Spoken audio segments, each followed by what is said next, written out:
अनंत चतुर्दशी, ज्याला अनंत चौदस असेही म्हणतात, हा एक महत्त्वाचा हिंदू सण आहे जो विश्वाचे रक्षणकर्ता आणि अनेक अवतारांचे देवता भगवान विष्णू यांना समर्पित आहे. या पवित्र दिवशी भक्त भगवान विष्णूंच्या अवतारांपैकी एक असलेल्या भगवान अनंताची पूजा करतात. समृद्धी आणि संकटांपासून रक्षणासाठी त्यांचे आशीर्वाद मागतात. आता अनंत चतुर्दशी ही 17 सप्टेंबर रोजी साजरी केली जाणार आहे.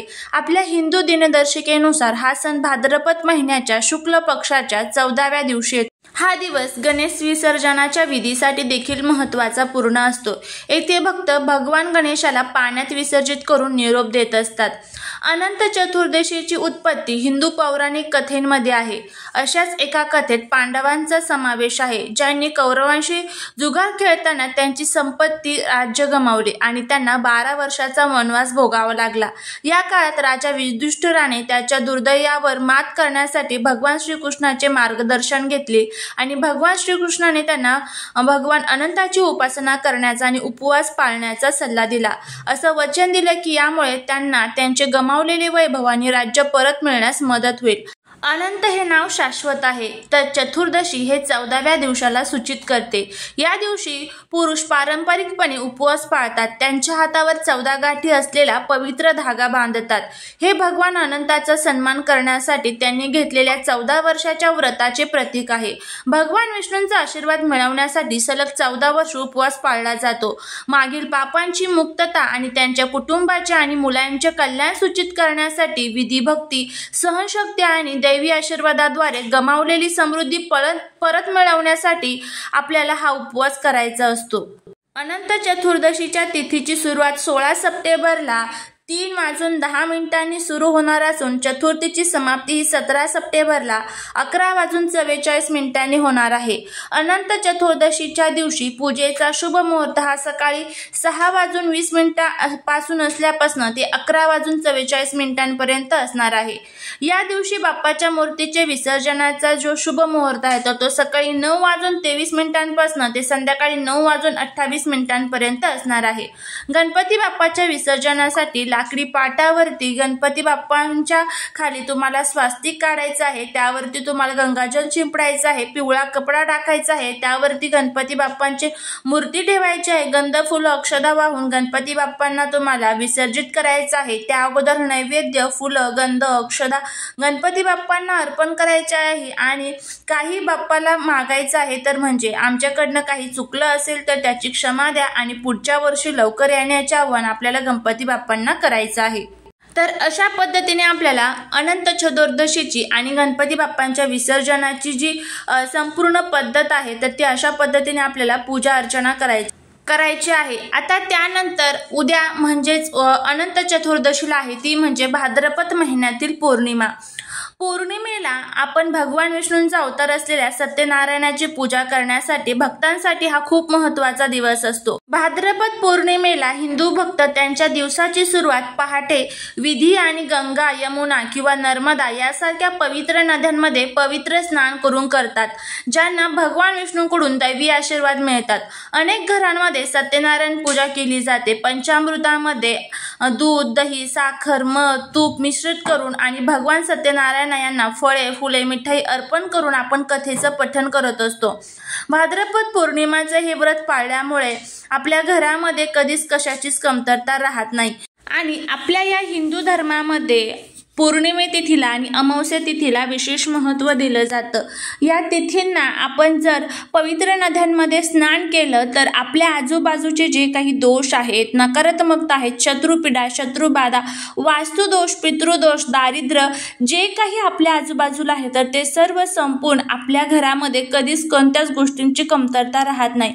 आपल्या आजूबाजूला अशी काही लोक असतात ना, त्यामुळे काय होतं तर आपल्या घराला वास्तुदोष, पितृदोष किंवा शत्रुपीडेला सामोरे जावे लागते. शत्रुपीडा म्हणजेच काय तर ह्या लोकांना आपली झालेली प्रगती ही बघवत नाही किंवा मग कुठेतरी त्यांची जी नजर आहे तर ती आपल्या मुलाबाळांना लागते आणि त्यामुळे घरातील काही लोकांचा स्वभाव हट्टी, चिडचिडा, तापट होतो किंवा घरामध्ये सतत भांडण, कटकट, वादविवाद होत असतात.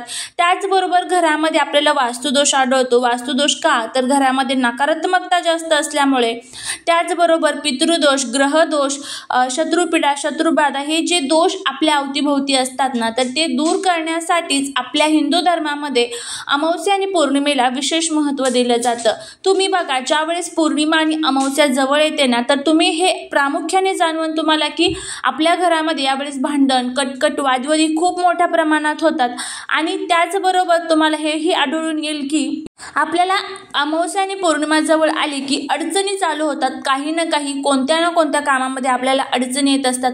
कारण हे जे दोष असतात, नकारात्मकता खूप मोठ्या प्रमाणात असते. त्यामुळे अमावस्या आणि पौर्णिमेचा जो तिथीचा जो सकारात्मक आणि नकारात्मक गोष्टींचा जो प्रभाव आहे तर तो आपल्या घरावरती खूप मोठ्या प्रमाणात जाणवत असतो. तर त्यासाठीच आपल्याला आंघोळीच्या पाण्यामध्ये काही वस्तू टाकून आंघोळ केल्यामुळे आपल्या आजूबाजूचे जे काही ऊर्जेचं वलय असतं तर ते दूर होतं. त्यामध्ये सकारात्मक ऊर्जा खूप मोठ्या प्रमाणात वाढते आणि नकारात्मक ऊर्जा ही संपून जात असते. तर आता आपल्याला हा उपाय कशा पद्धतीने करायचा आहे, आंघोळीच्या पाण्यामध्ये काय टाकायचं आहे त्याबद्दलची सविस्तर माहिती आजच्या व्हिडिओत आपण घेणार आहोत. तर तुम्हाला उद्या सकाळी लवकर उठायचं आहे आणि त्याच्यानंतर उठल्याबरोबर तुम्ही भगवान विष्णूंचं स्मरण करायचं आहे. भगवान विष्णूंचं स्मरण म्हणजे काय, तर हात जोडून तुम्हाला ओम क्लीम कृष्णाय नमः किंवा ओम नमो भगवते वासुदेवाय या मंत्राचा जप करायचा आहे. तर अशा पद्धतीने भगवान विष्णूंचं स्मरण झालं की त्यानंतर तुम्हाला आंघोळीसाठी जायचं आहे.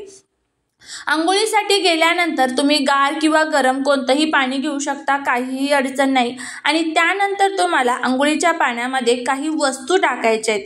आता ह्या वस्तू आपण कशासाठी टाकणार आहोत, तर तुम्हाला माहीत आहे की आपल्याला गंगा नदीमध्ये स्नान करणं शक्य नसतं. तर आपण आंघोळीच्याच पाण्यामध्ये ज्यावेळेस या वस्तू टाकून आंघोळ करतो तर ते पाणी हे गंगा नदीप्रमाणे पवित्र होऊन जातं आणि आपल्या घरामध्ये असणारे जे काही दोष आहे, आपल्या आजूबाजूला असलेले जे काही दोष आहेत तर ते दूर होण्यासाठी खूप मदत होत असते. तर आता काय करायचं आहे बघा, एक प्लेट घ्या आणि त्या प्लेटमध्ये ह्या सर्व वस्तू तुम्हाला टाकायच्या आहेत. कोणकोणत्या वस्तू आहेत तर ते बघा, खडे मीठ, गोमूत्र, तुळशीपत्र, गंगाजल, दूध आणि फुलांच्या पाकळ्या. कोणत्याही फुलांच्या पाकळ्या तुम्ही टाकू शकतात. ह्या ज्या सर्व वस्तू आपण टाकलेल्या आहेत कशासाठी, तर आपल्या आजूबाजूच्या ज्या काही नकारात्मकता आहे तर त्या सर्व दूर होतील. खडे मिठामुळे नकारात्मकता दूर होईल, तुळशीपत्रामुळे भगवान विष्णू प्रसन्न होतील, गंगाजलामुळे जे पाण्यामध्ये आपण गंगाजल टाकलेलं आहे तर ते गंगेसमान पवित्र होईल, दुधामुळे आपला चंद्रग्रह मजबूत होईल, फुलांमुळे भगवान विष्णू आणि त्याचबरोबर माता लक्ष्मी आपल्यावरती प्रसन्न होईल. तर अशा पद्धतीने ह्या सर्व वस्तू आपण टाकलेल्या आहेत आणि तुम्हाला त्यानंतर आंघोळ करायची आहे. आंघोळ करत असताना तुम्हाला ओम नमो भगवते वासुदेवाय किंवा मग श्रीराम जय जय राम यापैकी कोणत्याही एका मंत्राचा जप करायचा किंवा ओम विष्णवे नमः या मंत्राचाही तुम्ही जप करू शकता. जमेल त्या भगवान विष्णूंच्या कोणत्याही मंत्राचा तुम्ही जप करा. नाही तेही शक्य तर आपल्या गुरूंच्या मंत्रांचा जप करा आणि त्यानंतर तुम्हाला आंघोळ करायची आहे. तर अशा पद्धतीने आपल्याला हा जो उपाय आहे तर तो करायचा आहे. तर एकदा करून बघा. आता बघा, ज्यावेळेस आपण एखादा उपाय करतो तर त्यावरती सातत्य असणं तितकंच गरजेचं आहे. त्यामुळे उपाय करत असताना तुम्ही लक्षात ठेवा की जे तुम्ही उपाय करता तर त्यामध्ये तुम्ही 5 पौर्णिमा 7 पौर्णिमा तुम्ही हे उपाय करायला पाहिजे. त्यावेळेसच त्याचे रिझल्ट किंवा त्याचे फायदे जे आहेत तर ते आपल्याला बघायला मिळत असतात. तर अशा पद्धतीने आपल्याला हा अनंत चतुर्दशीच्या दिवशी उपाय करायचा आहे. करा, फायदा होईल. चाललेली सेवा ही महाराजांच्या चरणी रुजू करते. तुम्हाला जर हा व्हिडिओ आवडला असेल तर लाईक, शेअर आणि सबस्क्राईब करायला अजिबात विसरू नका. भेटूया पुढच्या नवीन व्हिडिओ सोबत, एका नवीन माहिती सोबत. श्री स्वामी समर्थ.